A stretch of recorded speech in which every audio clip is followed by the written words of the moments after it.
What is up, everyone? So I have promised a couple recipes to give to you guys. I'll make this a quick video, no fluff. Just want to give you the basic of the recipe, but as you'll see, you can adjust these pretty easily to help for your taste.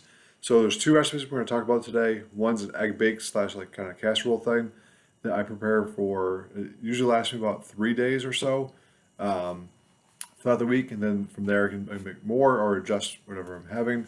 And then second is it's a protein muffin, and it's pretty clean on that stand. There's no sugar and flour, but let's get to it. So for the muffin, first temperature. I'll put the actual notes in the description just so you know. I'm just giving you how I make it as well. Start the oven about 350 degrees, and for the muffin tin, you can either put some. I always use a spray of olive oil instead of like that's just like regular Pam, but olive oil based one, or just use the actual cup liners for easier cleanup. So 1 cup of oats, rolled oats, and I take that, put it in the blender, and I grind them down to a flour. So I said no flour, but I don't use like flour. I use an oat flour that I make. Now, you can also make this entire thing, minus the berries, we'll get to that, in a blender. If you already have a blender that you're going to create the oats from, go ahead and keep the ingredients in there, and this will help you just instead of making another mess with a bowl to mix it and stuff, just use it all in one in the blender to mix it for you.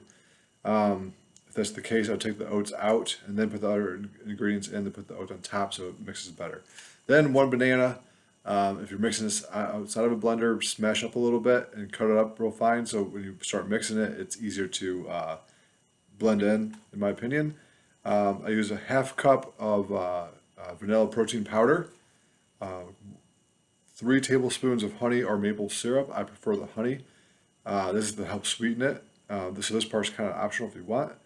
1.5 teaspoons of baking powder, and 3/4 cup of milk. If you have a dairy issue or something like that, then obviously find a different alternative to the milk, maybe an oat milk or something like that if you'd like to. That's up to you. However, I just use regular 2% milk. And then 2 to 3 eggs, depending on your taste there. And that is it for the recipe for the muffins. I do 350 degrees, and usually 18 minutes is enough to get it done. If you've ever baked before, have a toothpick ready to test it. That way you know when the toothpick comes out clean, you know it is good to go and you're done cooking. I put these in the fridge to last a few more days. I think I've read somewhere this sort of recipe would last about 2 days not in the fridge, so it's up to you. If you're gonna, this creates enough for me to have throughout the whole week, the whole work week. So put those in the fridge. I usually bring 2 or 3 in the smaller muffin pieces to work, and I'm good to go. All right, now for my other favorite one is the egg bake. That one I do 10 eggs in a mixing bowl. Whisk that up a little bit so it's already broke the yolks up, and then I'll add thyme, paprika, turmeric, and pepper, and then sometimes salt, sometimes not. Usually not. And then I'll add chicken sausage or turkey sausage, that sort of thing. Usually I get the already cooked kind, so you can just cut it up and throw it in there. If it's not cooked, of course, cook that on the side first. And then, so for the veggies, I chop up spinach real fine. Same with mushrooms and onions, typically. There's 2 things you can do here with the vegetables. Once you have them cut up and sliced up, you can saute them for a nice softer effect, or I just put them in like that and they cook pretty fine, and it's good to go. And then from there, the oven's at 350, and it cooks for about 45 minutes or so. Again, have the toothpick ready to go. Put it in there, test it, make sure it comes out clean, and then your egg is ready to go. That's it.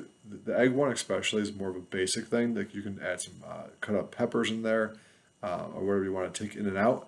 I don't add cheese in there. I know it's a little boring, but again, this is trying to be clean as possible. I would look at other vegetables you can put in there. I did experiment once and put in avocado. Didn't come out that great, so that's full disclosure there. Try what you want. I did, by the time I finished that bake with avocado, I did put some salsa on top, and that actually helped it blend in a little bit better, but avocado didn't work out. But hey, you gotta try it until you don't know until you try it. Other than that, that's a good basic recipe. I'm already forgetting. All right, go back to the muffins. So after it's all mixed together, I'll instead of adding blueberries to the mix and mixing them in, I pour the mix in each muffin tin piece, and I add a couple blueberries to each one. That works out a little bit better to have a good even amount. Kind of reminds me of the quote from Casino. But anyway, that is the basics of the recipe. You can mix and match the berries in there if you want to mix for the muffins, and mix and match the what you put in there for the egg bake. Go ahead and add cheese if you'd like to, of course, but again, if you're trying to reduce the calories a little bit, cheese might not be the best option. Hope you enjoy the recipes. Let me know how those come out for you in the comments below, and make sure you subscribe so you can see more videos like this. I do have more videos coming. Thanks, and stay strong.